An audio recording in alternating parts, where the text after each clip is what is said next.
Good morning. आज हम लोग बचे हुए टॉपिक्स जो भी हैं इलेक्ट्रिक करंट के, जिसमें कि ये लेक्चर 2 सीरीज़ में हम लोग आज चार्ज पे बात करने वाले हैं। पोटेंशियल पे बात करेंगे, पोटेंशियल डिफरेंस क्या है, सर्किट डायग्राम पे बात करेंगे जो स्टैंडर्ड 10 में यूज़ होगा। एमीटर, गैल्वेनोमीटर और वोल्टमीटर ये सारे मेजरिंग डिवाइस है। कौन क्या मेजर करेगा वो डिस्कस करेंगे। तो सबसे पहले चार्ज, जैसा कि बताए थे, चार्ज को हम क्यू से रिप्रेजेंट करते हैं, जो कि बहुत सारे इलेक्ट्रॉन से मिलकर बना होता है। Where Q is charge, n is an integer and E is basically electron।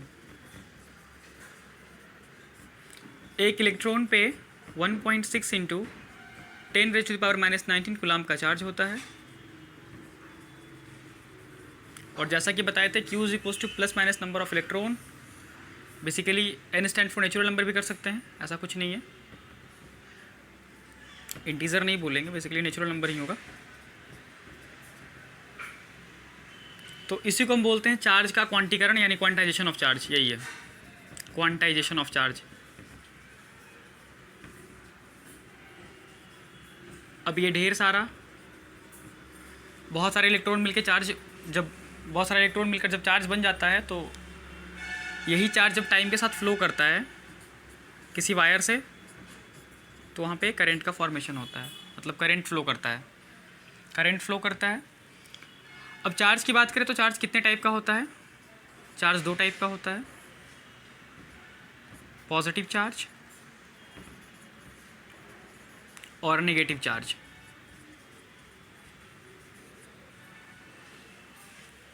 Positive charge और नेगेटिव चार्ज, इसके फीचर्स की अगर बात करें तो पॉजिटिव और पॉजिटिव एक दूसरे को रिपेल करेगा। पॉजिटिव और पॉजिटिव चार्ज एक दूसरे को रिपेल करेगा, रिपल्सन फोर्स।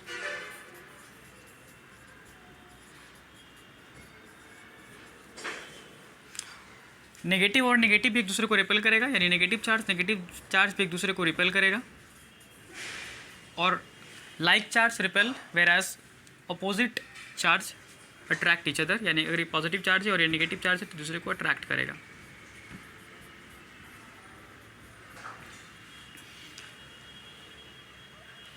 चार्ज का चार्ज बहुत छोटा छोटा भी यूज़ करते हैं, जैसे कि बहुत अगर छोटा कहीं चार्ज है तो हम लोग उसको 10 के प्रीफिक्सेस में इसको लिखते हैं, जैसे 10⁻³ अगर एम्पियर है तो इसको हम लोग ऐसे बोल सकते हैं, मिली एम्पियर।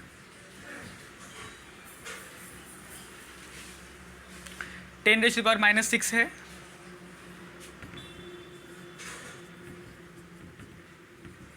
तो micro ampere. Mu -9 ampere, then nano ampere. ये सारे चार्ज का छोटा प्रारूप है, चार्ज का छोटा फॉर्म, बहुत छोटा चार्ज है। In general electric current is equals to charge per unit time, यानी करंट का unit ampere. So 1 ampere is equals to 1 coulomb in 1 second through a wire. जिस भी मेटल का वायर बना होगा वहाँ से 1 कूलम्ब चार्ज फ्लो करेगा 1 सेकेंड उस वायर से, तो 1 एम्पियर करंट वहाँ से फ्लो कर रहा है।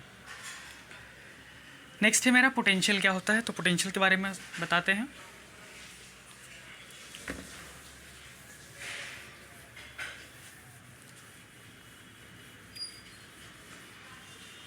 पोटेंशियल,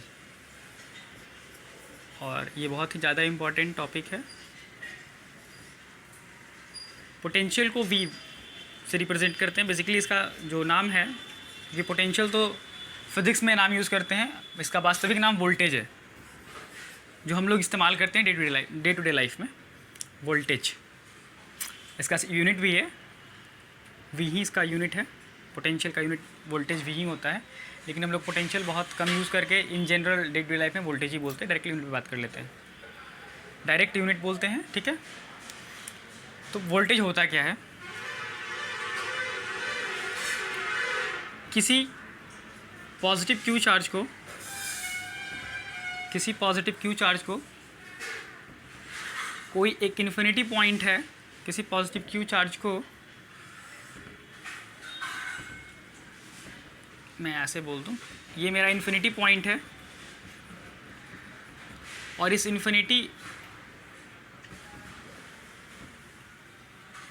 ये मेरा इन्फिनिटी पॉइंट है, यहाँ से किसी पॉजिटिव चार्ज क्यू को किसी ए पॉइंट तक लाने के लिए, ये इन्फिनिटी से प्लस क्यू चार्ज को किसी ए पॉइंट तक लाने के लिए जितना हम वर्क डन करेंगे,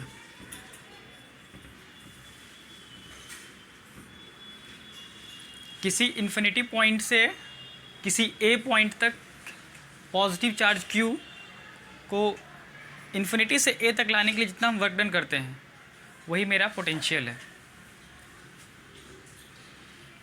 work done in carrying a unit positive charge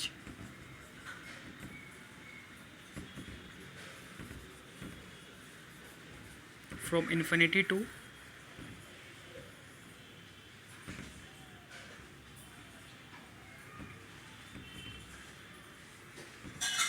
point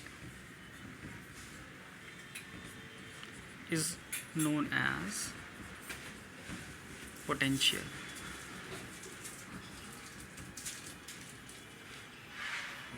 किसी पॉजिटिव चार्ज को इन्फिनिटी से एक पॉइंट तक लाने के लिए जितना वर्क डन करते हैं वही मेरा पोटेंशियल है। तो पोटेंशियल को मैं क्या लिख सकता हूँ, work done per unit charge. Potential को हम लिखते हैं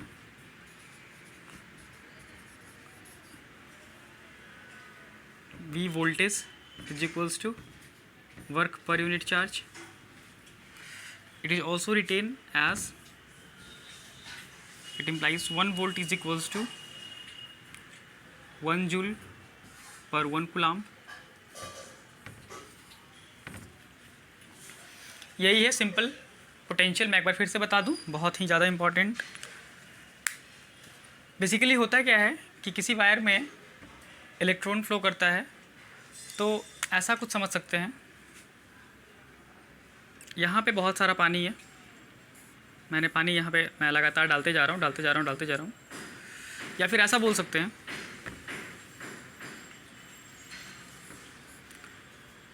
अगर ये ट्यूबवेल है तो इस ट्यूबवेल के कुछ डेप्थ में बहुत सारा पानी है। तो ऐसा तो है नहीं ये पानी खुद ही ऊपर आके फ्लो कर रहा है। इसके लिए हम क्या यूज़ करते हैं, मोटर यूज़ करते हैं, जिसको हम लोग सबमर्सिबल पंप बोलते हैं। वो क्या करता है, इसके सारे पानी को इस पानी पे फोर्स लगाता है, मतलब बेसिकली वर्क डन करता है और पानी को ऊपर की ओर लिफ्ट कर लेता है। और ऐसे भी समझ सकते हैं कि अगर हमारे पास कुछ नहर में पानी जा रहा है, हमको कहीं और इसको कुछ कहीं और भेजना है, तो हम यहाँ पे पंप लगाते हैं, सक्शन पंप, और वो क्या करता है, वाटर को यहाँ इस वाटर पे वर्क डन करता है। वाटर हो गया चार्ज और यहाँ वर्क डन करेगा इस वाटर के ऊपर। तो इसको कुछ वो बोल सकते हैं कि इस पर कुछ ना कुछ एक फोर्स लगाएगा वो, और उस फोर्स से क्या होगा, वाटर जो है एक पॉइंट से दूसरे पॉइंट तक चला जाएगा। इलेक्ट्रिक करंट में ऐसा ही कुछ होता है कि वायर में बहुत सारे इलेक्ट्रॉन्स तो होते हैं, लेकिन इस इलेक्ट्रॉन्स को धक्का देने वाला कोई चाहिए, जो कि वोल्टेज है। वोल्टेज क्या करता है, इसको धक्का देता है, धक्का देके एक पॉइंट से दूसरे पॉइंट तक पहुंचाता है, धक्का देकर इसको एक से दूसरे पॉइंट तक पहुंचाता है। अब है कि सर अगर यहाँ पे पंप धीरे धीरे चलेगा तो वाटर धीरे धीरे जाएगा, तो यानी कि वोल्टेज सर यहाँ कम लगेगा तो इलेक्ट्रॉन धीरे धीरे जाएगा। और बहुत स्पीड से, जैसे कि जो जहाँ व्हीकल वगैरह साफ़ किया जाता है वहाँ पानी बहुत हाई प्रेशर से निकलता है। तो उसका रीज़न यही है कि बहुत तेज़ी से उसको घुमाया जाता है, यानी ज़्यादा स्पीड से वर्क डन उस पर किया जाता है, तो वो तेज़ी से स्पेसिफिक एरिया से निकलता है बाहर। और वोल्टेज की अगर हम बात करें तो वोल्टेज भी ऐसा ही कुछ करता है कि इलेक्ट्रॉन को पुश करने के लिए वोल्टेज रिस्पॉन्सिबल है। मतलब एक जगह पे इलेक्ट्रॉन बहुत सारा है और उसको पुश करता है वोल्टेज ही, वोल्टेज के कारण ही वो पुश होता है इलेक्ट्रॉन। और जितना ज़्यादा वोल्टेज रहेगा उतना स्पीड से पुश होगा, उस स्पेसिफिक वायर से उतना ही स्पीड से वो पुश होगा। तो ज़्यादा वोल्टेज अगर रहेगा तो स्पीड से करंट भी फ्लो करेगा।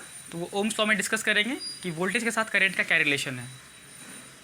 तो वोल्टेज कुछ नहीं है, वोल्टेज बेसिकली एक इलेक्ट्रोमोटिव फोर्स बोल सकते हैं, इलेक्ट्रॉन मूविंग फोर्स। बेसिकली ये ईएमएफ है, इलेक्ट्रॉन मूविंग फोर्स है, और इलेक्ट्रॉन को घुमाने के लिए जो फोर्स चाहिए वो वोल्टेज है। और यही इसी के कारण मतलब इलेक्ट्रॉन ज़्यादा स्पीड से भाग पाता है।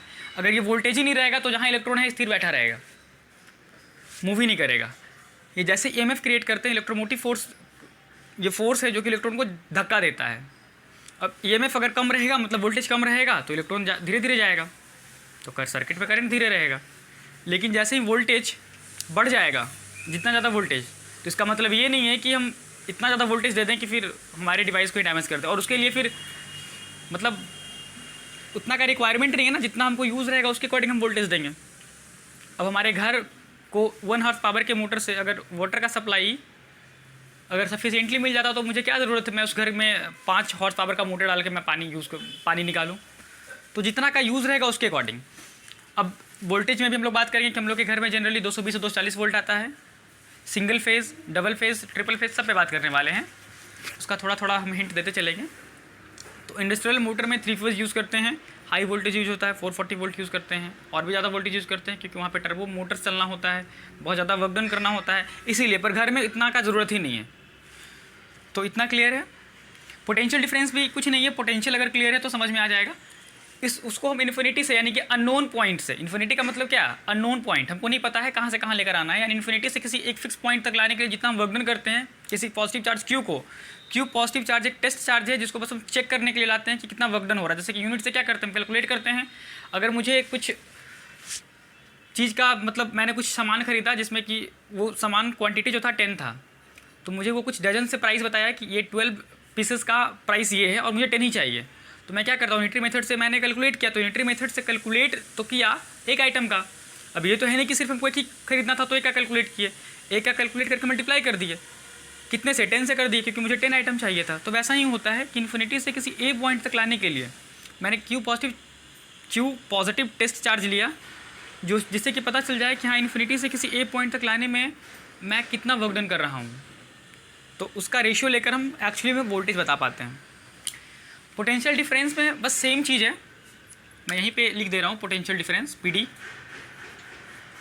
किसी एक नोन पॉइंट से, मतलब जो मैं जानता हूँ, और किसी B, वो भी मेरे लिए नोन पॉइंट है, यानी हम उससे फैमिलियर उस पॉइंट से, तो किसी A पॉइंट से B पॉइंट तक चार्ज को जाने के लिए जितना वर्क डन करता है वही मेरा पोटेंशियल डिफरेंस कहलाता है। यानी अगर मेरा यहाँ वोल्टेज A है, यहाँ वोल्टेज B है, तो पोटेंशियल डिफरेंस कुछ नहीं है, VA माइनस VB हो जाएगा। Voltage at point A minus voltage at point B, यानी किसी दो नोन पॉइंट पे किसी चार्ज को जाना है, यानी A पॉइंट पे कोई चार्ज है और उसको B पॉइंट पे जाना है, तो इस A से B पॉइंट तक जाने के लिए उस Q पॉजिटिव चार्ज को जितना हम वर्क डन करते हैं वो मेरा पोटेंशियल डिफरेंस कहलाता है, क्योंकि ये 2 पॉइंट पर हम जा रहे हैं। जिस केस में क्या है, एक ही पॉइंट हमको नोन है, दूसरा पॉइंट अननोन है, हमको नहीं पता है, तो this point is known as unknown point. और ये मेरे लिए नोन पॉइंट है जिसको मैं जानता हूँ, और इस केस पे दोनों मेरे लिए क्या है, नोन पॉइंट है, यानी दोनों को हम जानते हैं। तो दोनों के बीच का डिफरेंस, जैसे मोशन में हम लोग पढ़े थे चेंज इन वेलोसिटी, यानी वेलोसिटी का चेंज, और rate of change of velocity की बात करते हैं तो change in velocity upon time taken, तो रेट में टाइम से डिवाइड करते हैं उस फिजिकल क्वांटिटी को, और चेंज में दोनों सेम क्वांटिटी का डिफरेंस लेते हैं। तो यहाँ पे बेसिकली पोटेंशियल डिफरेंस का मतलब वही है कि किसी 2 पॉइंट के बीच के वोल्टेज का डिफरेंस को पोटेंशियल डिफरेंस बोलते हैं, या फिर उसको हम लोग फिजिक्स के लैंग्वेज में ऐसे डिफाइन करते हैं कि किसी ए नोन पॉइंट से पॉजिटिव चार्ज Q को किसी नोन पॉइंट B तक जाना हो, नोन पॉइंट B तक जाना हो, तो उसके लिए Q पॉजिटिव चार्ज को जितना वर्क डन करना पड़ेगा वही पोटेंशियल डिफरेंस होगा। यानी पोटेंशियल डिफरेंस को हम मैथमेटिकली ऐसा कुछ लिख सकते हैं, पोटेंशियल डिफरेंस जिसको हम डेल्टा V से रिप्रेजेंट करेंगे। वैसे डेल्टा V से क्यों रिप्रेजेंट करेंगे मैं इसका लॉजिक बता दूं। Potential difference is equals to work done per unit charge. मैं इसे चाहूँ तो लिख सकता हूँ 2 पॉइंट के बीच का वोल्टेज, यानी VA minus VB which is work done per unit charge. So this is also written as delta. Delta का मतलब होता है चेंज, जब थोड़ा सा चेंज होता है उसको डेल्टा से रिप्रेजेंट करते हैं, और ज़्यादा चेंज को स्मॉल d से रिप्रेजेंट करते हैं, जैसे डिफरेंशिएशन वगैरह में dy/dx यूज़ करते हैं। तो अगर थोड़ा चेंज आता है तो उसको हम डेल्टा से रिप्रेजेंट करते हैं। बस अभी ये मानकर चलना है कि डेल्टा एक सिंबल है जो कि चेंज को बताता है। Delta is a symbol used to specify there is a change which is small, और वेरी स्मॉल चेंज रहेगा तो उसको d से रिप्रेजेंट करेंगे, यानी कि d और v, स्मॉल dv, इस तरीके से। इससे भी छोटा चेंज होगा इनफाइनाइटेसिमल वेरी स्मॉल, तो उसके लिए डेवा यूज़ करेंगे। खैर यहाँ पे हम लोग डेल्टा भी यूज़ कर रहे हैं, तो डेल्टा का यूज़ है नहीं, आप चाहें तो बस सिंपली लिख सकते हैं VA minus VB equals to work done per unit charge. इसमें अगर कोई और दिक्कत होगा तो फिर आप कमेंट में लिख कर बताइएगा, फिर हम उसको फर्दर डिस्कस करेंगे। उसके बाद हम लोग का नेक्स्ट है सर्किट डायग्राम।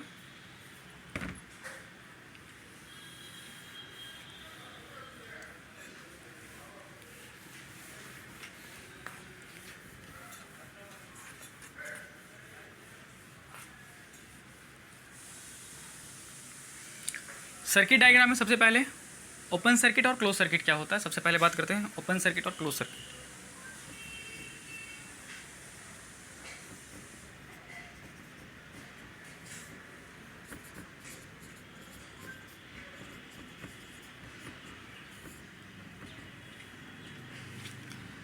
एक सर्किट ओपन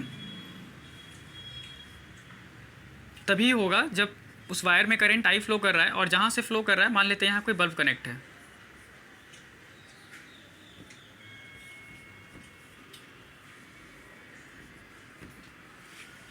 ये बल्ब है, यहाँ पे क्या है ना, डिसकंटिन्यूड है, तो ये कहलाएगा ओपन सर्किट। ओपन सर्किट का मतलब पाथ कंप्लीट नहीं होगा। अगर यहाँ कोई वी वोल्टेज मैंने यहाँ बैटरी सेल से कनेक्ट कर दिया, तो इस बैटरी से एक करंट आई इस वायर में फ्लो करेगा, बल्ब तो के पास जाएगा, लेकिन ये फर्दर रिटर्न नहीं हो पाएगा, क्योंकि जहाँ से एक कंप्लीट सर्किट नहीं बना पाएगा, क्योंकि यहाँ पे इसका वायर ही ब्रेक है। तो इस तरह के सर्किट जो जहाँ से स्टार्ट हो रहा है, करंट आई फ्लो कर रहा है, लौट कर वहाँ नहीं आ रहा है, जहाँ से स्टार्ट हुआ था वहीं लौट के इसको आ जाना चाहिए था, लेकिन ये ऐसा कुछ नहीं कर पा रहा है, क्योंकि इसका रास्ता में बीच में वायर स्नैप है, कट गया है, डिसकंटिन्यूड है, तो इसको ओपन सर्किट बोलेंगे। और यही अगर कंप्लीट हो जाएगा तो ये क्लोज सर्किट हो जाएगा। तो कंप्लीट कब होगा,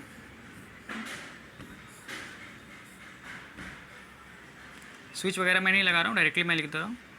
अगर आई करंट गया ये सर्किट से फ्लो होते हुए बल्ब जलाते हुए, देन फिर ये आई यहाँ लौट के चला आया। Next, series parallel circuit diagram. Simple, एक जनरल वायर है जिसमें आई करंट फ्लो कर रहा है,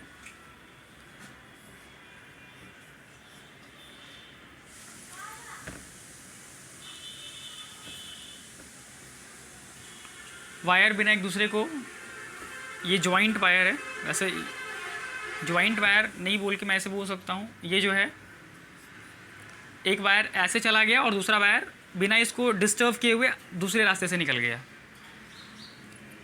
तो ये मेरा स्ट्रेट सिंपल वायर है और ये मेरा ओवरलैप्ड वायर है।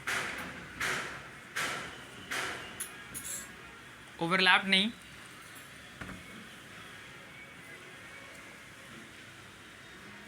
हम पहुँच कर दीजिए, एक मिनट। डायग्राम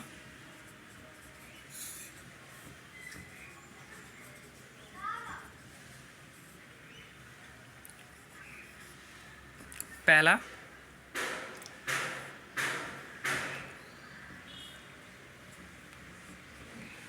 ये मेरा सेल का रिप्रेजेंटेशन है। एक बैटरी में पॉजिटिव टर्मिनल, नेगेटिव टर्मिनल, ऐसा कुछ होता है। तो ये रिप्रेजेंट कर रहा है कि एक सेल है, और जब बहुत सारे सेल मिलते हैं तो बैटरी बनता है, यानी कॉम्बिनेशन ऑफ सेल से बैटरी बनता है।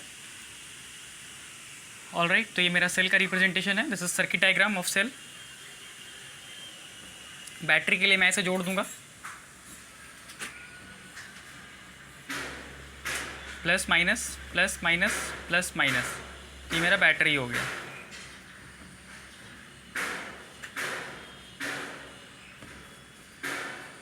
प्लग की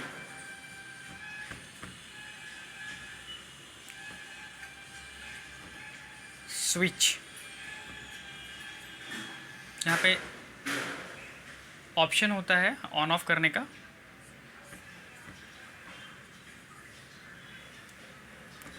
नेक्स्ट इज वायर ज्वाइंट, यहाँ पे ज्वाइन कर रहा है, मतलब इस वायर में करंट फ्लो कर रहा था, इसका हम यूज़ इधर भी कर सकते हैं और भी यूज़ कर सकते हैं। आगे हम ऐसा चाहें तो ऐसा भी कर सकते हैं, इस पॉइंट से भी इधर ले सकते हैं। ऐसा कुछ फिक्स नहीं है कि बस एक ही डायरेक्शन में तो वायर ज्वाइंट होगा, और भी हम चाहें तो इधर से भी, इधर जा रहा है तो इधर भी यूज़ कर सकते हैं। ये सारे वायर ज्वाइंट्स के एग्जांपल है। Next, wire crossing without joining.